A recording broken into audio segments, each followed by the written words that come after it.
Sydney, November 2020. Financial advisor Melissa Caddick lives in a $6 million mansion, spends hundreds of thousands on designer clothes, and flies to Colorado ski resorts every year.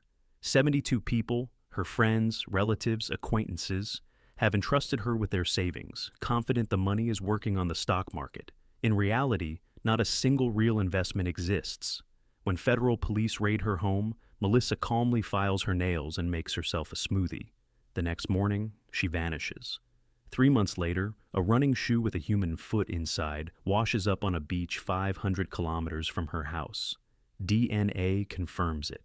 Caddick. The body is never found. What happened to the woman who deceived everyone who trusted her? November 12th, 2020. 5:30 in the morning. The house on Wallingra Road in Dover Heights, one of Sydney's most expensive suburbs, is still shrouded in darkness. A 14-year-old boy hears the front door close. He thinks nothing of it. His mother goes for a run along the coast every morning while the city still sleeps. But this morning is different. The day before, agents from the Australian Securities and Investments Commission and officers from the Australian Federal Police spent 12 hours in this house. They were searching for evidence of fraud worth tens of millions of dollars. Melissa Caddick, homeowner, financial advisor, wife, and mother, left behind her phone, her documents, her keys. She walked out taking nothing with her. Her husband, Anthony Coletti, won't report her disappearance to police for another 30 hours. By then, a very different picture will already be emerging behind the facade of that luxurious mansion overlooking the Pacific Ocean. 72 people, friends, relatives, acquaintances of Melissa, had entrusted her with their savings, pension funds, education money, and retirement plans over the course of 8 years. All of them received neat reports showing impressive returns. All of them believed their investments were growing. None of them yet knows their money has long since ceased to exist. And the only person who could answer all their questions just stepped over the threshold and dissolved into the pre-dawn twilight of the Australian coast. 3 months later, on a beach 500 kilometers from this house, the surf will wash ashore a running shoe. Inside, they'll find a human foot. DNA analysis will confirm it. Melissa Caddick. The body will never be found.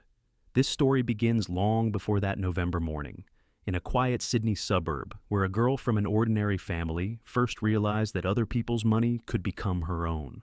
Melissa Louise Grimley is born on April 21st, 1971 in Sydney and grows up in Lugarno, a peaceful suburb on the banks of the George River. An ordinary middle-class family, a local school, no signs of the catastrophe to come.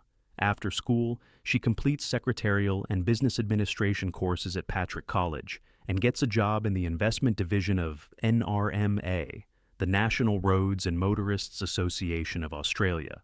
It's there she first encounters the world of finance and begins to understand how money flows work. Her next step is an office administrator position at a small investment bank in Sydney. But as early as 1998, just 6 months into her new role, Melissa is caught forging her boss's signature on checks. The stolen amount is modest, around 2,000 Australian dollars. The company decides not to press criminal charges and lets her leave quietly. This episode doesn't end up in any database, leaves no criminal record, doesn't derail her career. Before long, Melissa lands a job as a financial advisor at Wise Financial Services, a subsidiary of the major insurance group ING.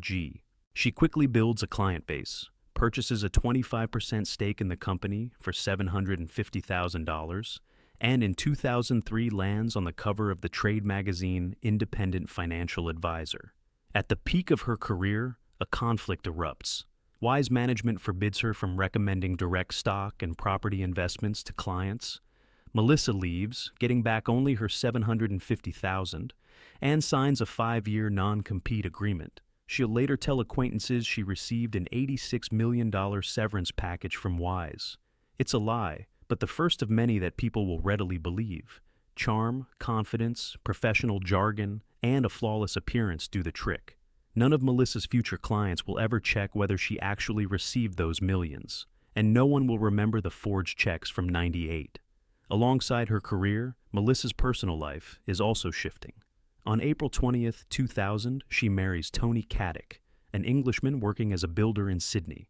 At her insistence, Tony gets a law degree and becomes a solicitor. In 2006, the couple has a son.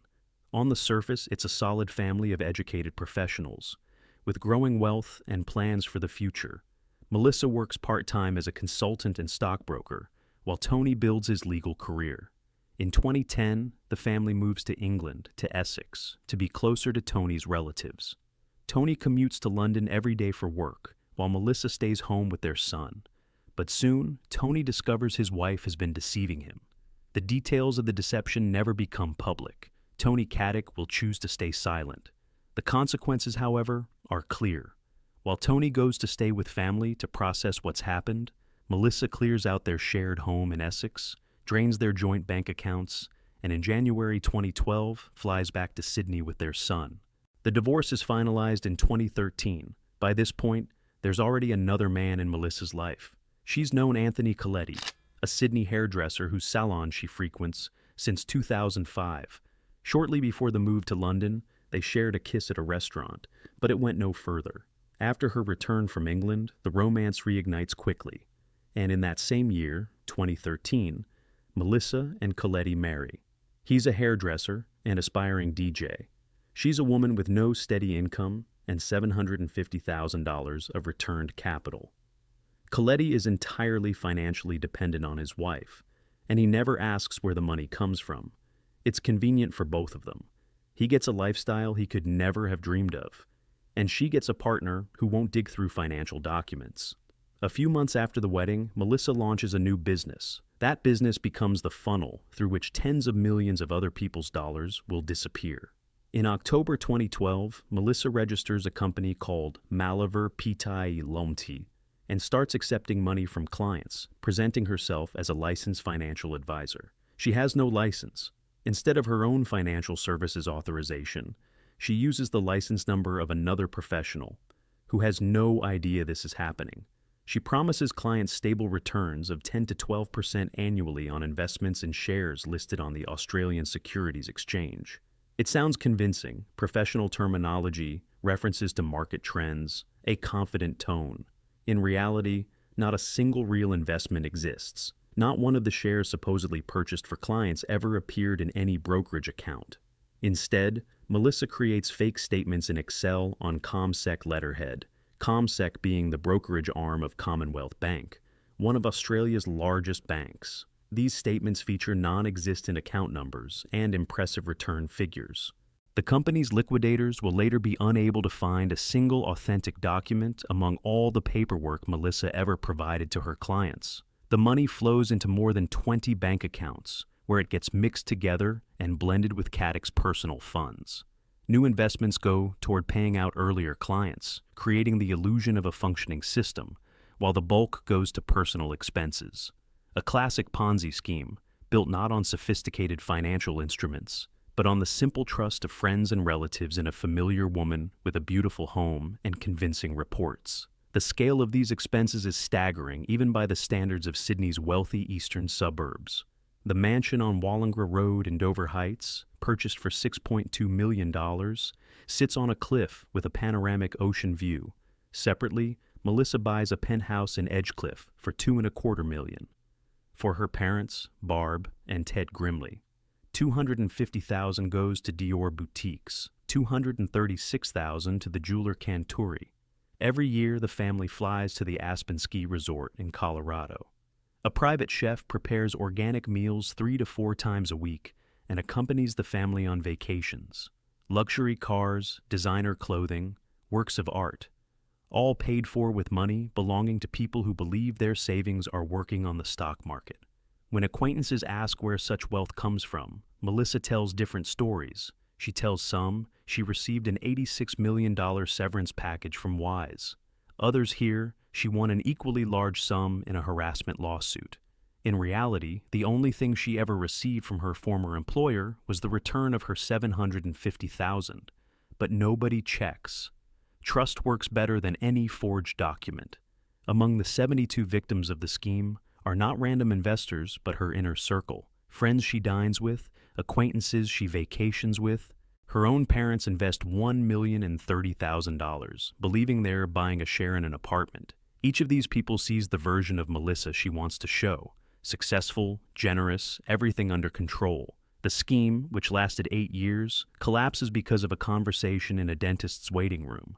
In August 2020, Dominique Ogilvy, one of Caddick's biggest investors, is waiting for her appointment at a dental practice in Sydney. She strikes up a conversation with the woman sitting next to her, and it accidentally comes out that her companion is the very financial advisor whose license number Melissa has been using for years without permission. For Ogilvy, who invested $2.5 million, it's a shock. The woman she entrusted with her family's savings doesn't even have her own financial services license. Ogilvy calls Caddick and demands her money back immediately. She doesn't mention the license directly, citing a house purchase instead. Melissa reacts instantly.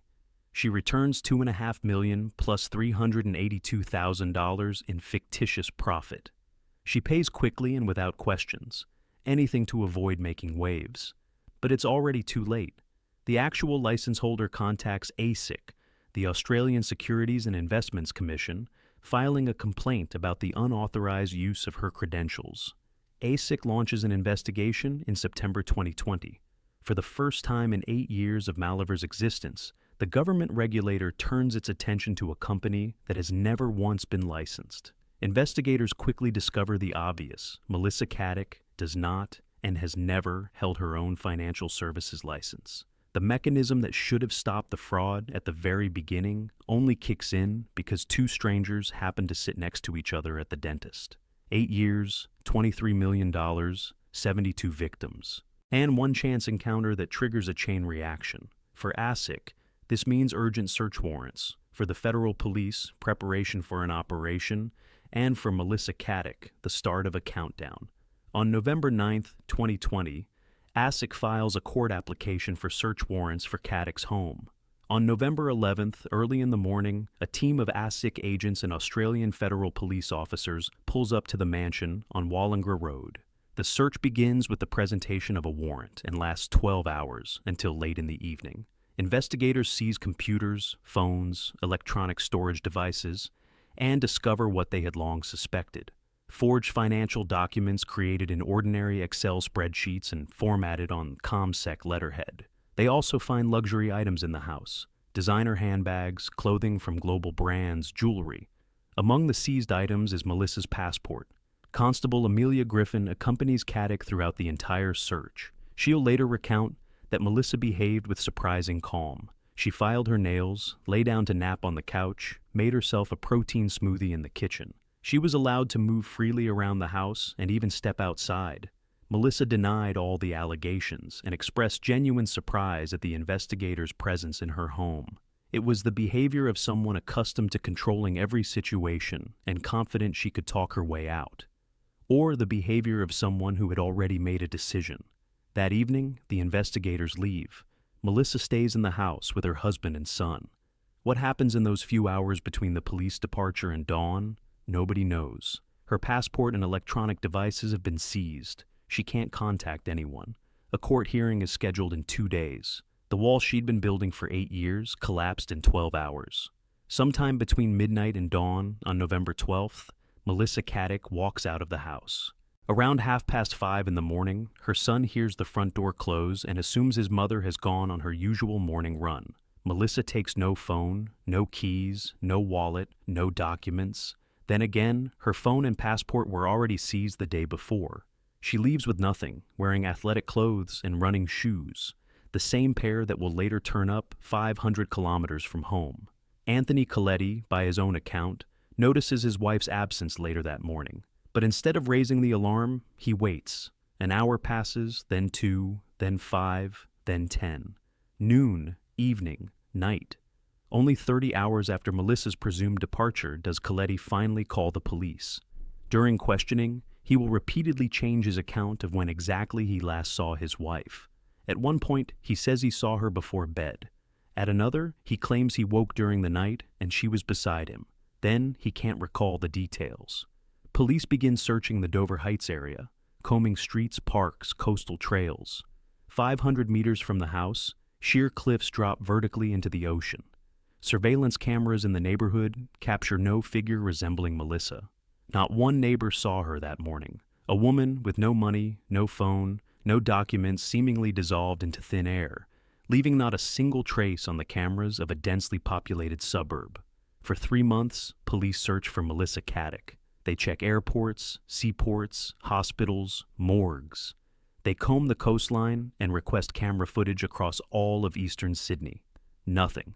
On February 21st, 2021, on Bourne Beach, a small sandy stretch on the south coast of New South Wales, near the town of Tathra, beachgoers find a running shoe washed up by the tide.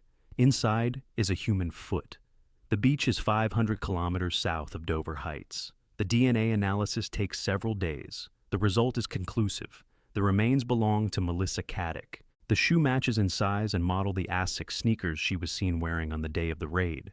This is the first and only physical evidence that something irreversible happened to her. But this evidence raises more questions than it answers. How did a foot end up 500 kilometers from home? Why that particular beach? And why after 3 months? An examination of barnacle growth on the shoe's surface reveals that the sneaker had been in the water for somewhere between 2 to 3 days and no more than 1 week. Not 3 months since her disappearance, but a maximum of 7 days. This contradiction has never been explained. The pathologist examines the foot, but cannot determine the cause or circumstances of its separation from the body. Melissa Caddick's body is never found. Not then, not later. 1 foot in a running shoe, washed ashore 500 kilometers from home. That's all that remains of a woman who controlled millions. Dover Heights isn't just an expensive neighborhood. It's a place where the urban landscape ends in vertical cliffs plunging straight into the ocean. 500 meters from Caddick's house lies Rodney Reserve, a park on the edge of the cliff with a view stretching across endless water.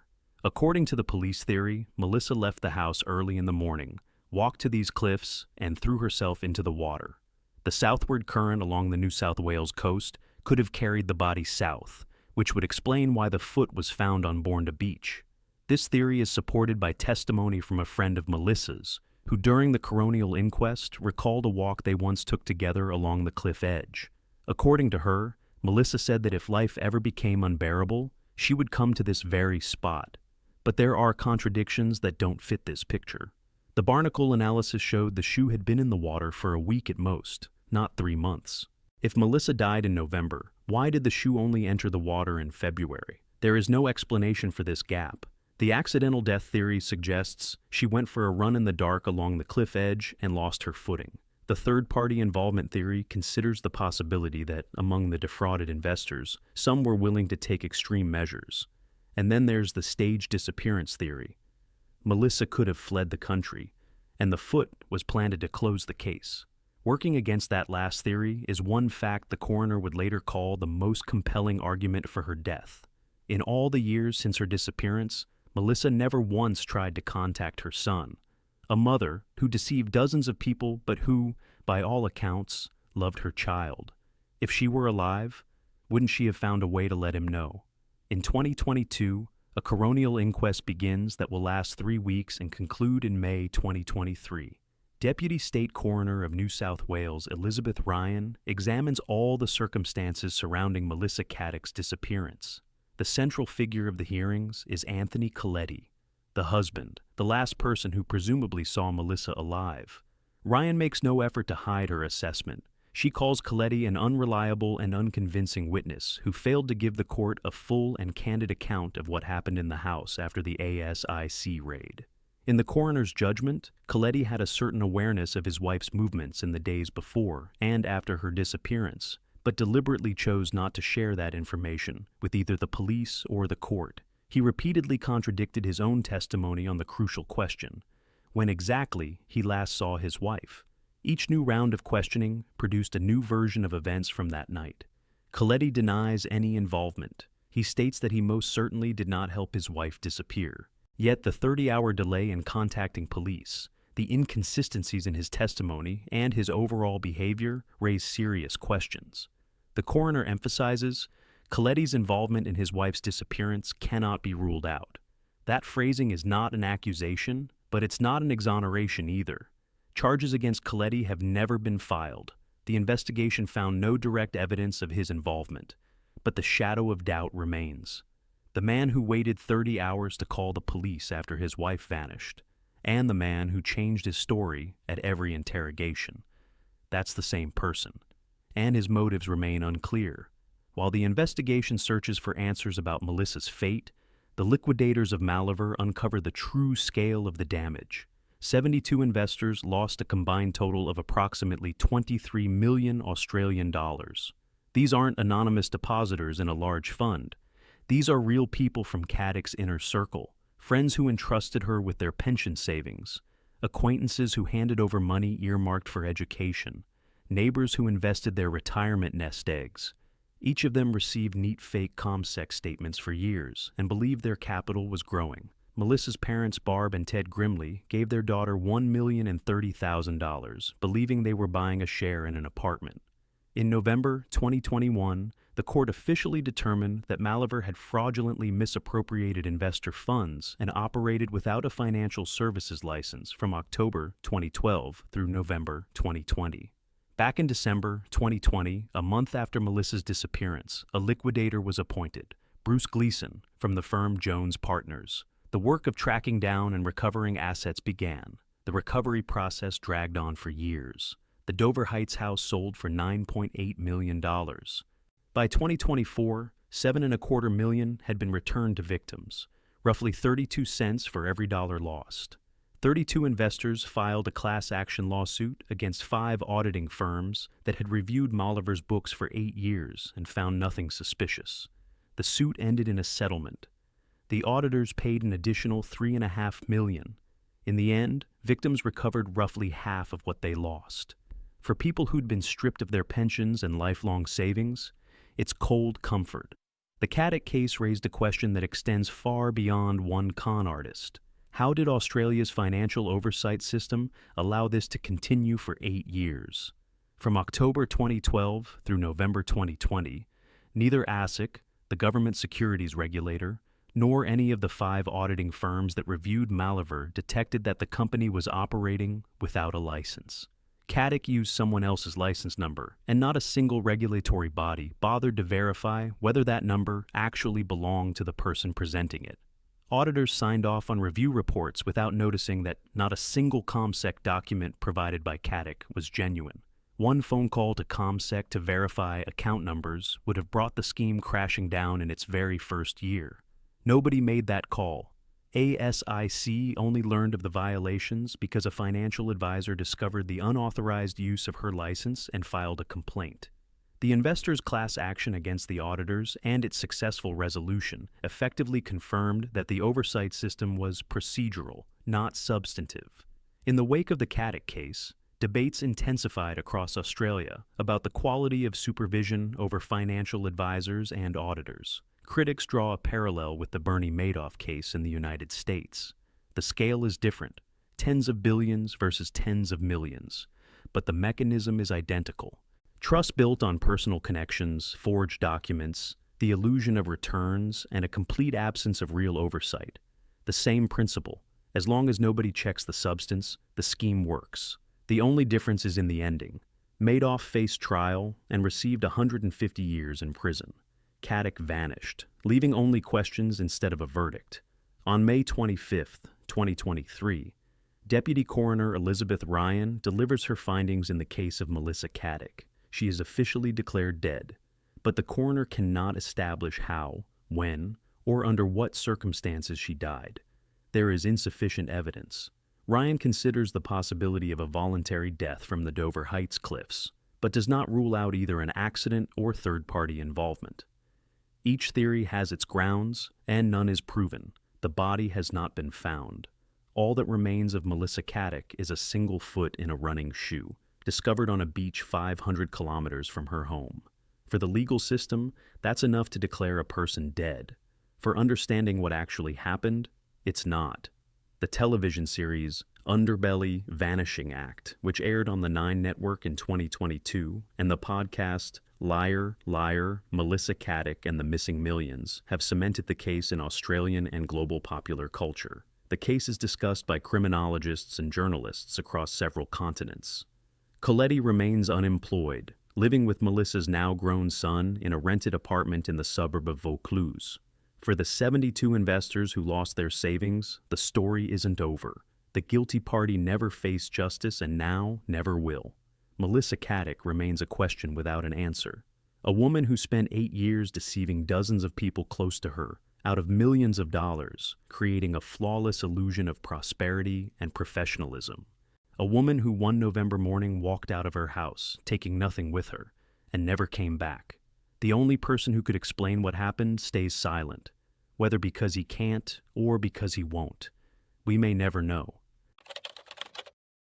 She smiled in every photo, the perfect mother, a beautiful woman, a devoted churchgoer. But behind that smile lurked something that makes your blood run cold. Lori Vallow killed her own children, a 7-year-old boy with autism and a 16-year-old daughter. She killed them because she believed they had become zombies and needed to be set free. This is the story of how religious fanaticism, manipulation, and obsessive love led to one of the most horrifying crimes of the 21st century. To understand how something like this was even possible, we need to go back and look at two people whose paths crossed with devastating consequences. Lori Cox was born in 1973 in San Bernardino, California.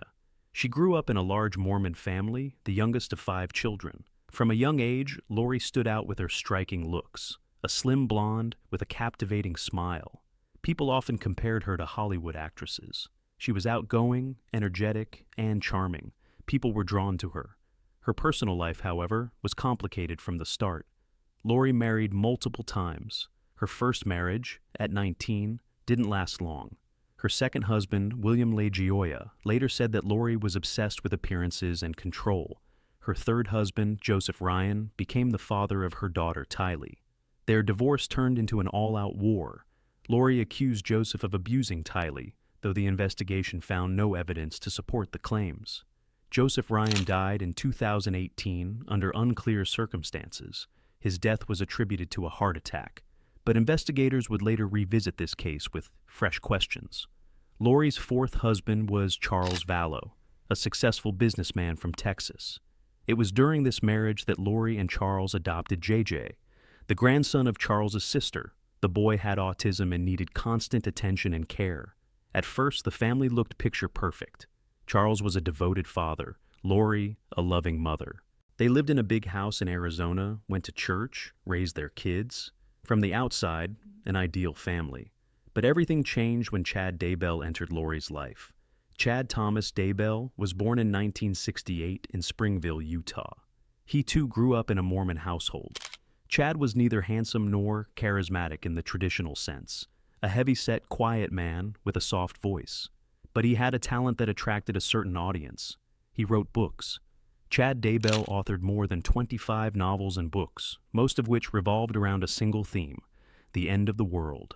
His works described apocalyptic scenarios rooted in Mormon theology, the second coming, the last days, the battle between good and evil. The books were never bestsellers, but they had a loyal following among people fascinated by prophecy and end-times theology. Chad also ran a small publishing house called Spring Creek Books, through which he published his own and others' works on apocalyptic themes. He hosted a podcast, spoke at conferences, and gathered around him people who were eagerly searching for signs of the coming end.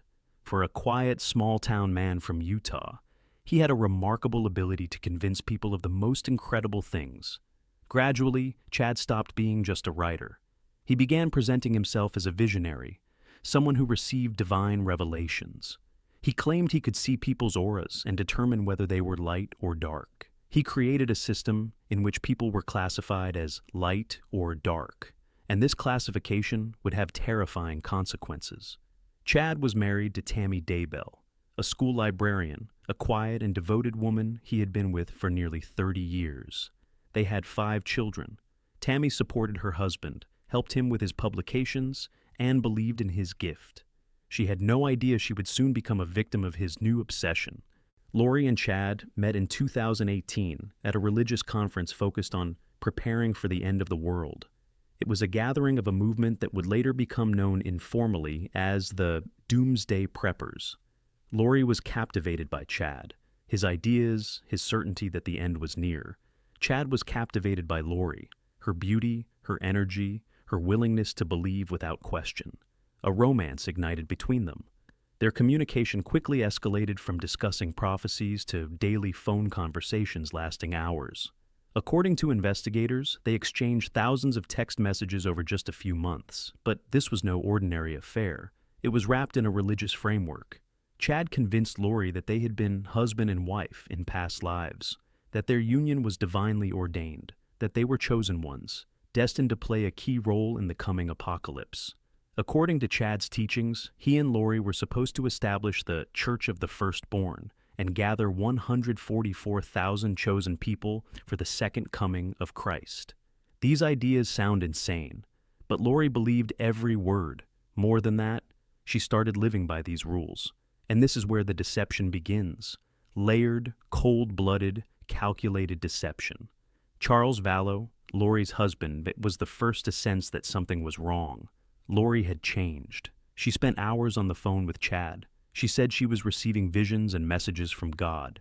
She told Charles that she was a god preparing for battle, and that he was a dark entity standing in her way. In February 2019, Charles filed for divorce and requested a protective order. In his filing, he wrote what turned out to be prophetic words. Lori is a threat to herself and those around her. She believes she has become a god and that she has been given a divine mission. Charles also took out a $1 million life insurance policy, and shortly before his death, he changed the beneficiary from Lori to his sister, Kay Woodcock, so the money wouldn't go to his wife. On July 11, 2019, Charles Vallow came to Lori's house in Chandler, Arizona, to pick up JJ.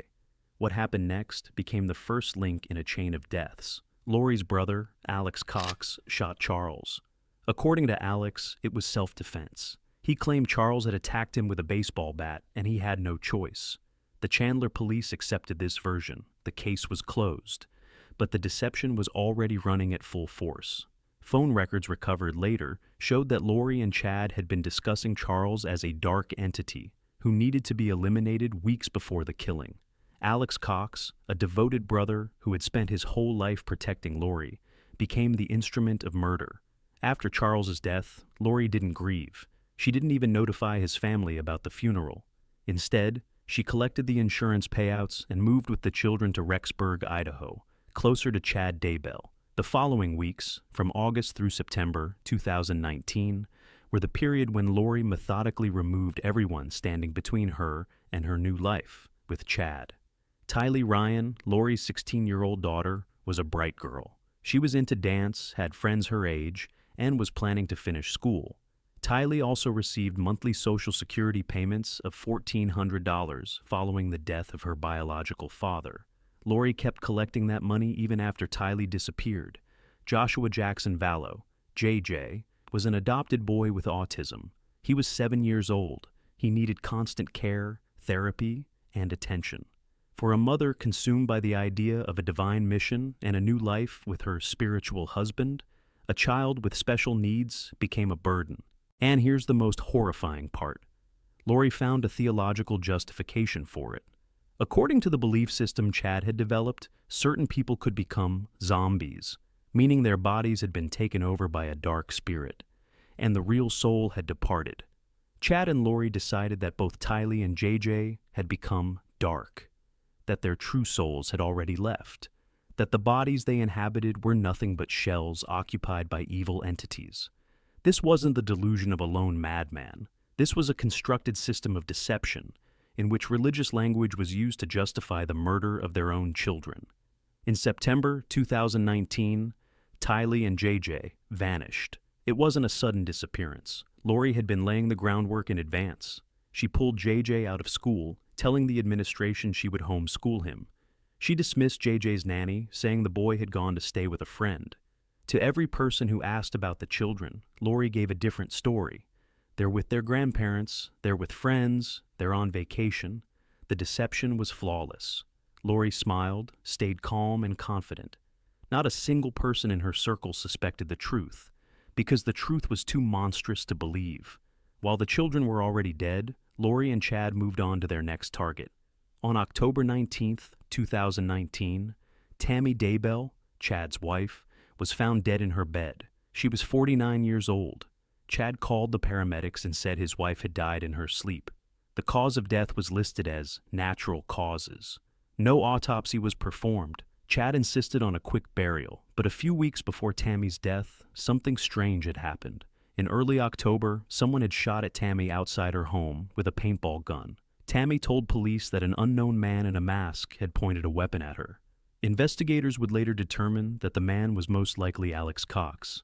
That first attempt had failed, so a different method was used.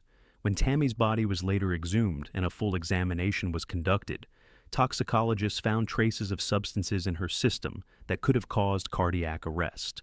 The circumstances of her death were reclassified as homicide. 17 days after Tammy's death, less than 3 weeks, Lori and Chad got married. They flew to Hawaii. Their wedding photo later appeared on every news channel in America. A radiant Lori in a white dress, a smiling Chad beside her. They looked like a happy couple.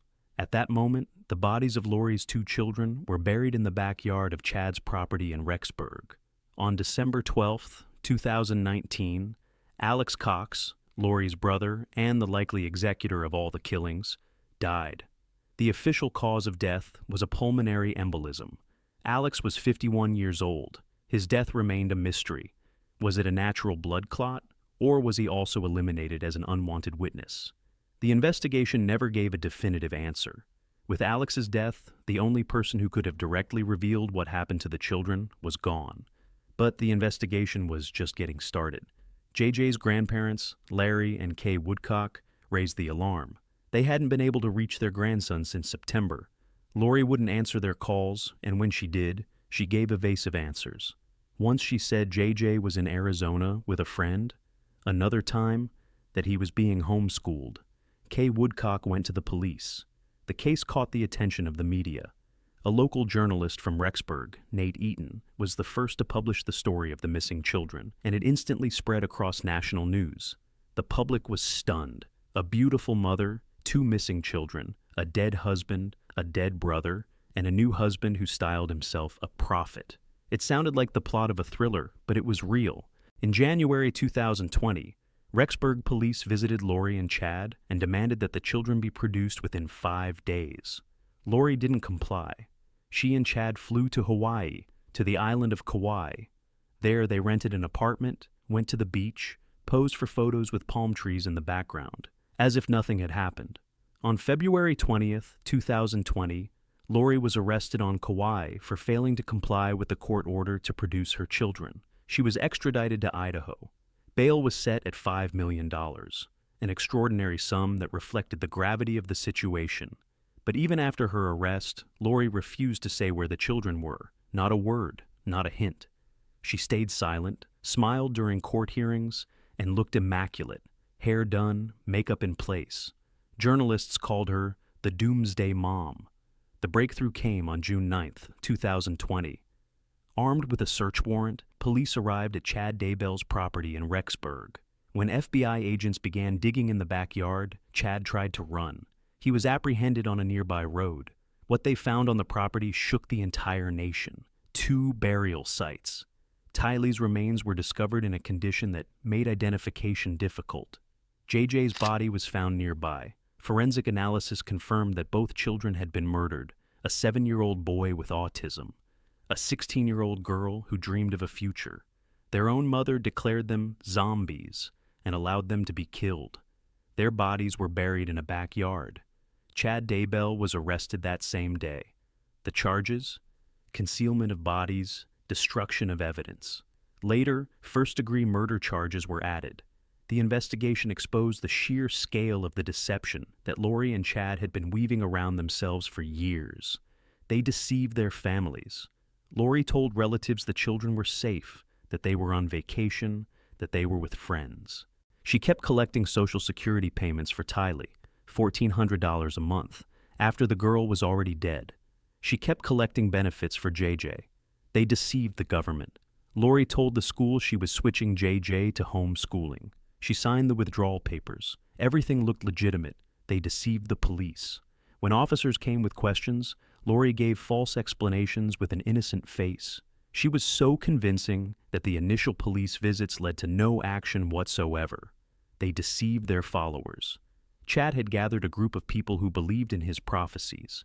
He ran podcasts, held conferences, and corresponded with dozens of devotees. He claimed he could determine who was light and who was dark. Several of his followers later testified that Chad assigned people light ratings, and those who received a low rating were effectively declared zombies. And the most grotesque part, they deceived themselves. Or at the very least, they built an ideological framework in which killing children was transformed into an act of liberating souls. Not murder, but a mission. Not cruelty, but God's will. The trial of Lori Vallow began in April 2023 in Boise, Idaho. It was preceded by years of preparation, psychiatric evaluations, and legal maneuvering. At one point, Lori was declared incompetent to stand trial and sent for involuntary treatment, but she was later found fit to face the court. At trial, prosecutors presented mountains of evidence: phone records, text messages, financial documents, witness testimony. Lori's friend Melanie Gibb became a key witness for the prosecution. She testified that Lori had openly discussed Chad's ideas about zombies and dark entities with her. Melanie recalled how Lori, in a calm voice, explained that Tylee and JJ had become dark, and that their real souls had already left their bodies. Text messages between Lori and Chad were presented in which they discussed the children with chilling detachment. In one message, Chad told Lori he had conducted an assessment of JJ and rated him as dark. These messages became some of the most shocking pieces of evidence in American criminal history. Lori did not testify. She sat in the courtroom stone-faced, sometimes with a faint smile that infuriated the victims' families.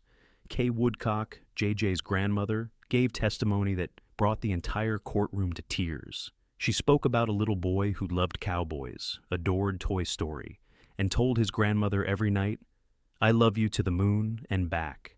On May 12, 2023, the jury returned its verdict, guilty on all counts: first-degree murder, twice for Tylee and JJ, conspiracy to commit murder, for the death of Tammy Daybell. Lori Vallow was sentenced to life in prison without the possibility of parole. At sentencing, Kay Woodcock addressed Lori directly. She said, "You took our light, you took our boy, but you didn't take our love for him. He's alive in our hearts every single day." Lori stared straight ahead, unblinking. No remorse, no tears. The trial of Chad Daybell took place a year later, in the spring of 2024. This proceeding was even more harrowing because the prosecution was seeking the death penalty. Prosecutors proved that Chad wasn't merely the ideologist. He was an active participant in the murders. It was on his property that the bodies were buried. It was he who assigned people the status of dark. It was he who had the motive to kill his first wife, Tammy, to make room for Lori. He collected an insurance payout of $430,000 after Tammy's death. Chad's defense team tried to pin all the blame on the deceased Alex Cox, arguing that Alex had acted as a lone wolf. But the evidence told a different story. The coordination between Chad, Lori, and Alex was constant and detailed.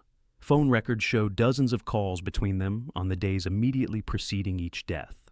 On May 30th, 2024, Chad Daybell was found guilty on all counts: 3 counts of first-degree murder: Tylee Ryan, JJ Vallow, and Tammy Daybell. The jury unanimously recommended the death penalty. The judge upheld the sentence. Chad Daybell awaits execution in an Idaho state prison.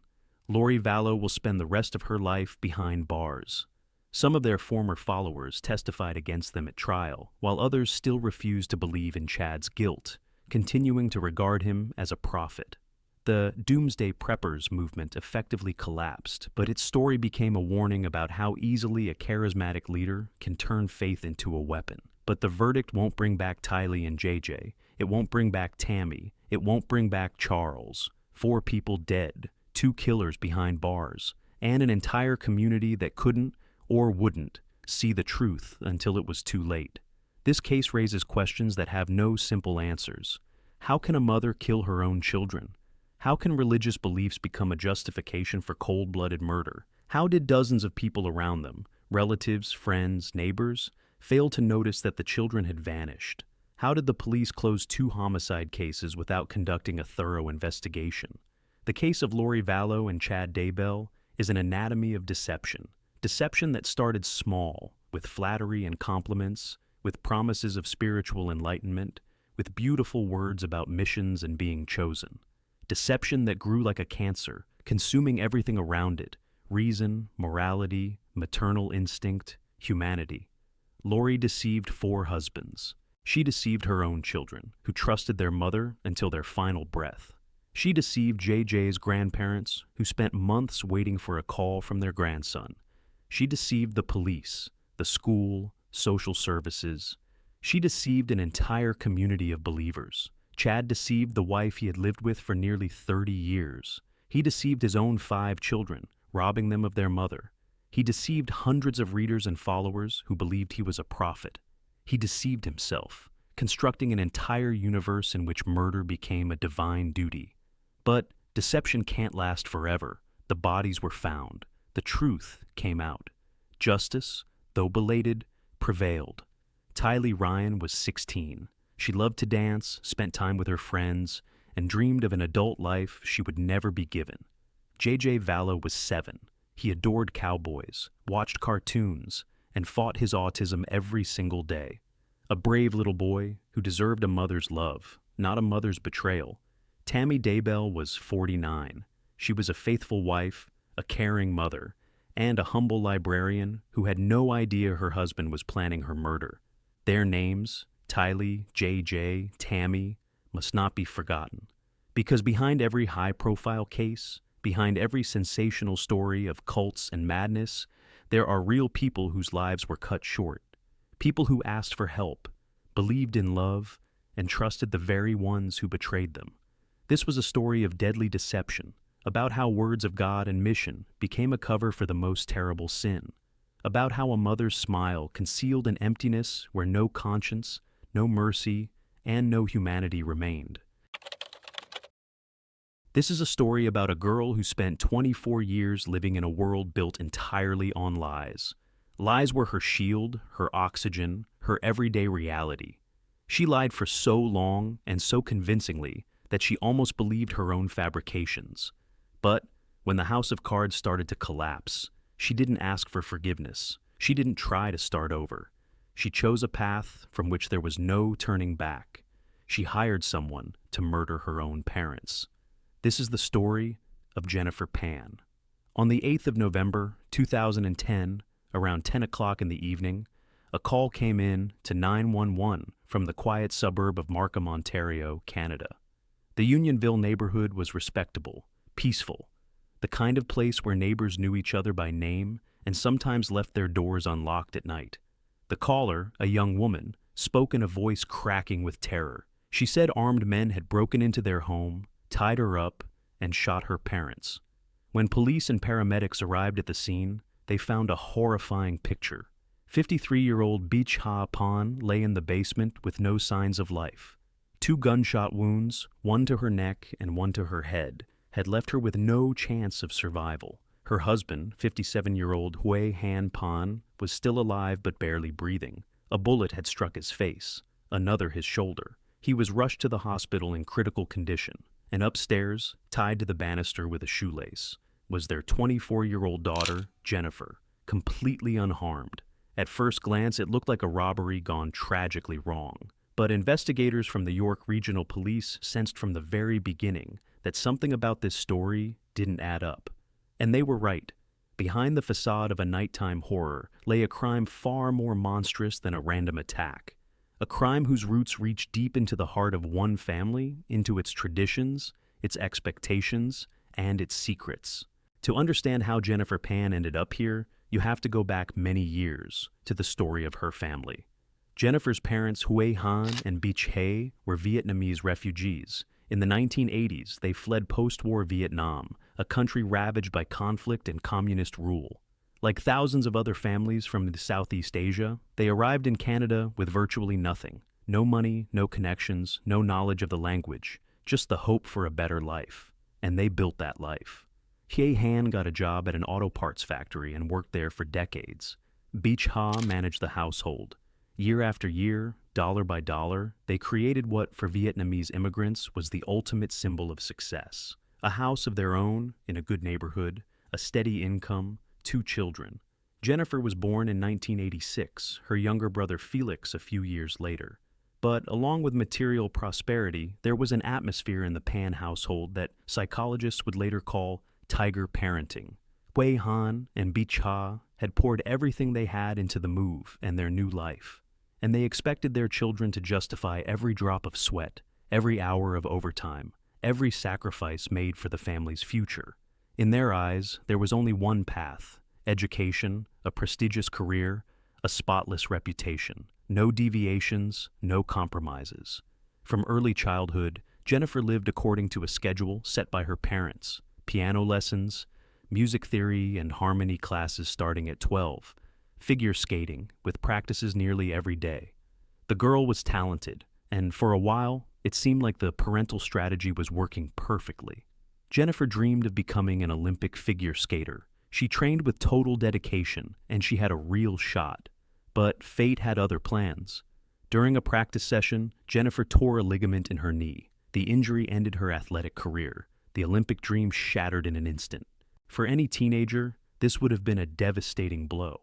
But for Jennifer, raised in a family where failure was synonymous with disgrace, it was the beginning of a catastrophe. Her parents quickly redirected all expectations toward academics. Now, Jennifer was supposed to become not an athlete, but a doctor, or a pharmacist, or a scientist. The key was to earn a prestigious degree and land a high-paying job. Anything below top marks was unacceptable. A social life, parties, friends, dating, was considered a waste of time. And this is where the turning point happened, the one that would define everything that followed. Jennifer wasn't cut out to be a straight-A student. Her actual grades in high school hovered around 70%, average, perfectly normal for most Canadian teenagers, but completely unacceptable for the Pan family. And instead of being honest with her parents, instead of admitting she couldn't meet their expectations, Jennifer made a decision that set off a chain of events spanning an entire decade. She started forging her report cards. It wasn't hard. Back then, in the era of paper documents, all it took was carefully altering the numbers. And it worked. Her parents saw neat rows of top marks and were satisfied. And Jennifer learned the most important lesson of her life. Lying was easy. Lying was safe. Lying was the only way to survive in this family. Lies became her second nature. With each passing year, they grew bigger, more elaborate, and more dangerous. When it was time to apply for university, Jennifer submitted her application to Ryerson University in Toronto. She received a conditional acceptance, but to finalize her enrollment, she needed to pass a final exam in advanced mathematics. She failed it. The university revoked the offer. For any normal person, this would have been the moment of truth, the time to come clean and deal with the consequences. But Jennifer was already too deep in her world of lies. Admitting the truth would have meant the collapse of everything, not just a scandal, but the total destruction of the image of the perfect daughter she had so carefully constructed. So, she did what she always did. She lied. Jennifer told her parents she had been accepted. Every morning, she left the house with a backpack and textbooks and went nowhere. She sat in cafes, wandered through libraries, gave private piano lessons, picked up shifts at a restaurant. But to her parents, she described lectures, seminars, and exams. She bought used pharmacology textbooks from secondhand bookstores, watched educational videos, took notes so she could show her parents notebooks full of lecture notes when she got home. The lies kept growing. After a few years, Jennifer graduated from university. Then she told her parents she had earned a scholarship and transferred to the pharmacology program at the University of Toronto, one of the most prestigious institutions in Canada. None of it was true, of course. She had never set foot near those universities. But her parents believed every word. They were proud of their daughter. They bragged about her achievements to friends and acquaintances. The deception reached its peak when Jennifer got a job as a pharmacist at Toronto's Hospital for Sick Children. She left the house in work clothes she didn't actually have and spent her days in restaurants and shopping malls. She even forged pay stubs to show her parents her salary. Remarkably, this pyramid of lies held up for years. But there was one thing her parents couldn't control, and it was ultimately what brought the whole thing crashing down. In 11th grade, Jennifer met a young man named Daniel Wong. They started dating, and for Jennifer, the relationship was a breath of fresh air in the suffocating atmosphere of parental control. But Hui Han and Beach Hee were dead set against the relationship. Daniel didn't meet their standards. In their view, he had no future, and on top of that, his family belonged to a different ethnic group. They forbade Jennifer from seeing him, but Jennifer, as we already know, was skilled at hiding the truth. She continued secretly seeing Daniel for several years. When she had to stay at a friend's house or work late, she was with him. Daniel became the only person who knew the truth about her life, or rather, about her lies. The breaking point came in 2010. Jennifer's mother, Bitch Ha, began to suspect something was off. Her daughter didn't have a hospital ID badge, no uniform. Bitch Ha decided to follow her, and quickly discovered that Jennifer had never worked at any hospital. One thread was pulled, and the entire web of lies began to unravel. Her parents learned everything. Jennifer hadn't graduated from university, hadn't earned a pharmacy degree, hadn't worked a day. Everything, absolutely everything she had boasted about for the past 8 years was fiction. For Hui Han and Beach Ha, it was a crushing blow. Years of pride turned out to be years of deception. All their faith in their daughter, all the dreams they had placed on her shoulders, crumbled to dust. But instead of letting go, the parents doubled down on control. They gave Jennifer an ultimatum. Either she immediately cut all ties with Daniel Wong and submitted completely to their rules, or she could leave the house, but with no money, no support, no family. Jennifer, who was 24 years old at that point, was trapped. She had no education, no career, no savings. Everything she had belonged to her parents. Leaving meant starting life from scratch with no safety net whatsoever. Staying meant losing Daniel forever and living under total control, stripped of even the scraps of freedom she had left. Her parents took her phone, banned her from leaving the house without supervision. The only thing she was allowed to do was give piano lessons, and even then, under watch. Jennifer was effectively under house arrest. But even under those conditions, she found a way to reach Daniel, secretly through borrowed phones and handwritten notes. By that point, Wong had already started drifting away. The restrictions imposed by Jennifer's parents made a normal relationship impossible. He had even started seeing another girl, but Jennifer clung desperately to that connection. Daniel was the only person in her life who belonged solely to her. And it was at that moment that an idea took shape in Jennifer Pan's mind. One that sends chills down the spine of even seasoned investigators. She decided to get rid of her parents, permanently. The calculation was cynical and straightforward. After her parents' deaths, Jennifer would inherit the house and all the family savings, roughly $500,000 by her estimate. That money would be enough to start a new life with Daniel. No more lies, no more control, total freedom. Jennifer shared the plan with Daniel Wong, and instead of refusing in horror or going to the police, he agreed to help. According to the investigation, Wong found the hitmen through his connections in the criminal underworld. The price of the contract was $10,000. The chain went like this. Wong contacted Lenford Crawford, a man of Jamaican descent with a criminal record. Crawford, in turn, recruited Eric Carty, nicknamed Sniper, and David Milvaganam from Montreal. 4 men and 1 woman. The plan was set. Police would later uncover text messages in which Wong told Jennifer he had found someone, referring to him as his homeboy. On the evening of the 8th of November, 2010, the plan was set in motion. Around 10:30 at night, Hui Han Pan was in his bedroom on the 2nd floor. Beach Ha was on the 1st floor. Jennifer was in her room. Just as the parents were getting ready for bed, 3 armed men entered the house.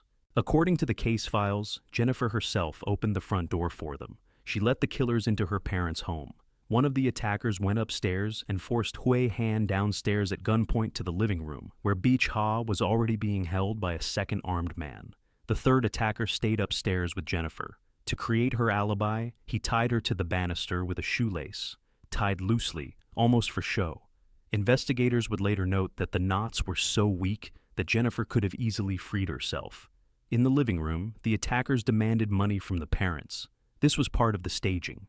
The attack was supposed to look like a robbery that had gone too far. Wei Han handed over his wallet, but nobody cared about the money. Then both parents were taken to the basement, told to sit on the couch, and then the shots rang out. Bitch Ha Pan was shot twice, once in the neck and once in the head. She died on the spot. Hye Han took a bullet to the face and another to the shoulder. The attackers, believing both were dead, left the house. But Hye Han was alive. Severely wounded, he found the strength to reach a phone. However, Jennifer was the first to call 911, sobbing into the receiver about armed robbers who had broken into their home. Police and paramedics arrived within minutes. It was too late for Bitch Ha.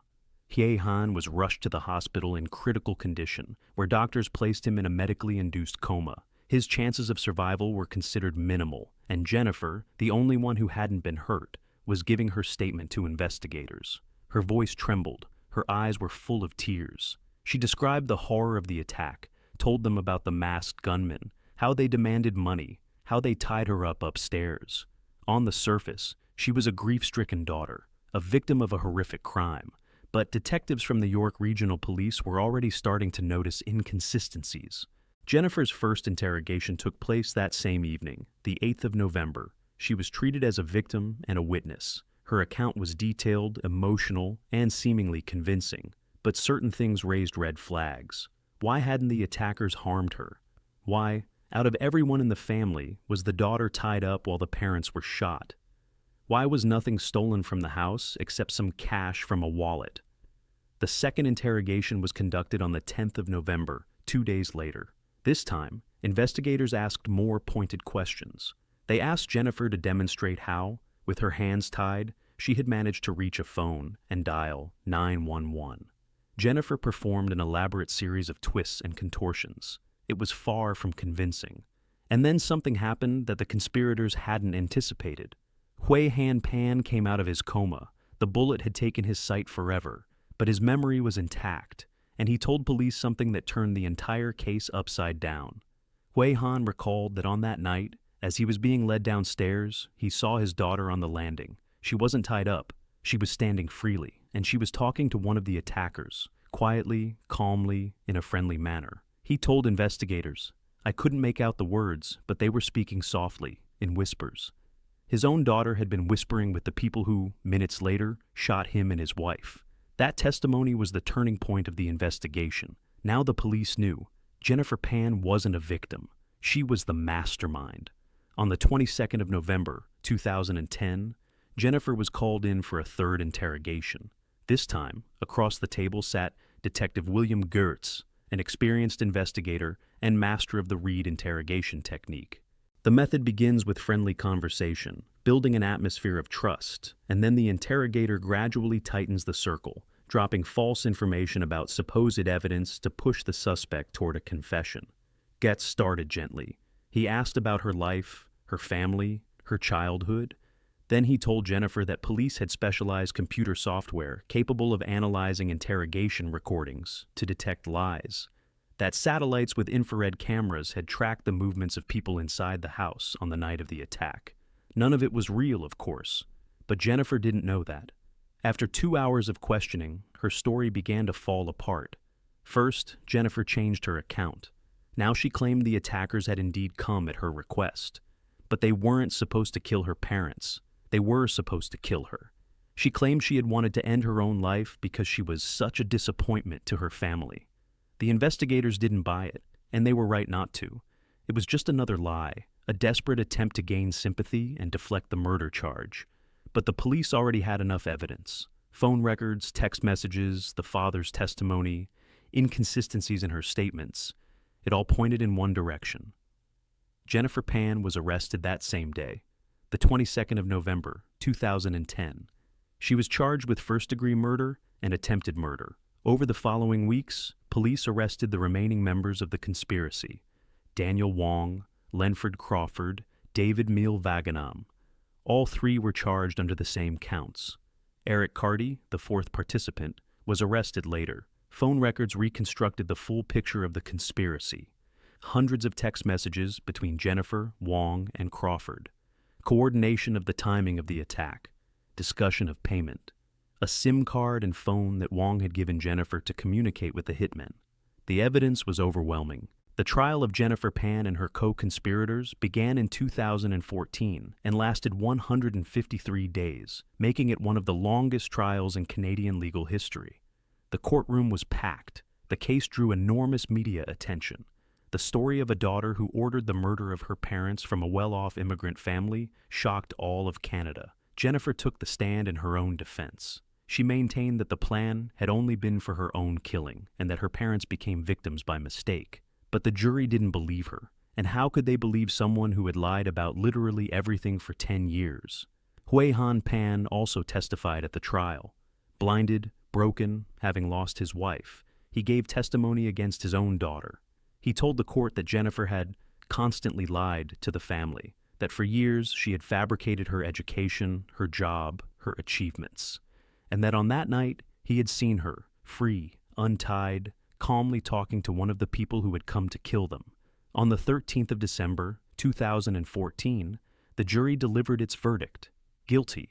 All four, Jennifer Pan, Daniel Wong, Lenford Crawford, and David Milvaganam, were found guilty of first-degree murder and attempted murder. In January 2015, the judge handed down the sentence, life in prison with no possibility of parole for 25 years. Eric Carty's case was handled separately. His lawyer fell seriously ill during the proceedings, and the court declared a mistrial. In December 2015, Carty pleaded guilty to conspiracy to commit murder and received 18 years with eligibility for parole after 9. Justice, however, caught up with him in another way. Carty died in prison in 2018. It seemed like the final chapter of the Jennifer Pan case had been written. But the Canadian legal system is built in such a way that even the most clear-cut cases can get a second act. In 2023, the Ontario Court of Appeal issued a ruling that stunned the public. The court found that the trial judge had made an error by presenting the jury with only two options: full conviction or full acquittal. In the appellate court's view, the jury should have been given the option of returning verdicts on lesser charges, such as second-degree murder or manslaughter. A new trial was ordered. The case went all the way to the Supreme Court of Canada. In April 2025, the country's highest court upheld the appellate court's decision. New trials on the first-degree murder charges would proceed for all four convicted individuals. However, the convictions for the attempted murder of Hui Han remained in place. Then, in March 2026, came an unexpected twist. Instead of going through a retrial, Jennifer Pan struck a plea deal. She pleaded guilty to manslaughter in the death of her mother. According to the agreed statement of facts, Jennifer had planned the murder of her father, but had not intended to kill her mother, though she should have known that Bitch Ha might be home at the time of the attack. Jennifer received a life sentence, but now with the possibility of parole. 15 years after that November night, the case was formally closed. But true justice for Bitch Ha Pan, killed at the hands of her own daughter, will never come.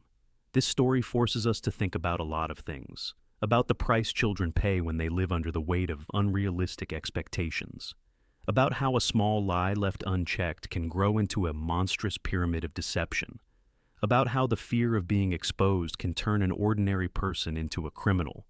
Jennifer Pan wasn't born a monster. She was a regular girl from the suburbs who wanted to make her parents proud, but a system of total control and impossible demands created a void inside her, one she filled with the only thing she knew how to do: lie. And when lying stopped working, she replaced it with something far worse. Hui Han Pan lost his wife, lost his sight, lost his daughter, not physically, but forever. He survived the attack, but the world he had built was completely destroyed. The family he had worked for over decades ceased to exist in a single night. And Jennifer? She sits in prison. That same girl who once glided across the ice, dreaming of the Olympics, who played sonatas on the piano, who could have lived an entirely different life if at some point she had found the courage to tell the truth. But she never did, and everyone paid the price for those lies. Her mother paid with her life. Her father paid with his sight and a shattered heart. Jennifer herself paid with her freedom. Daniel Wong, Lenford Crawford, David Milvaganam, they paid with years behind bars. Eric Carty paid with his life within prison walls. The Jennifer Pan case became one of the most high-profile criminal cases in Canadian history. Books have been written about it. Documentaries have been produced, including the widely discussed Netflix project, What Jennifer Did. It's studied in law schools as an example of a complex case with countless legal nuances. But behind all the legal intricacies, behind the newspaper headlines and court transcripts, lies a simple and terrifying human tragedy. The story of a family that fled war and poverty, built a new life in a foreign country, and was destroyed from within, by their own daughter, by the very child for whom it had all been done. This is a story about how the most dangerous lie isn't the one we tell others. It's the one we tell ourselves, that everything is fine, that we can keep on deceiving, that nobody will get hurt, that there's a way out, and it won't require any sacrifices. Jennifer Pan convinced herself of all of that. And the price of that conviction was paid not only by her, but by those she may have, at some point, truly loved.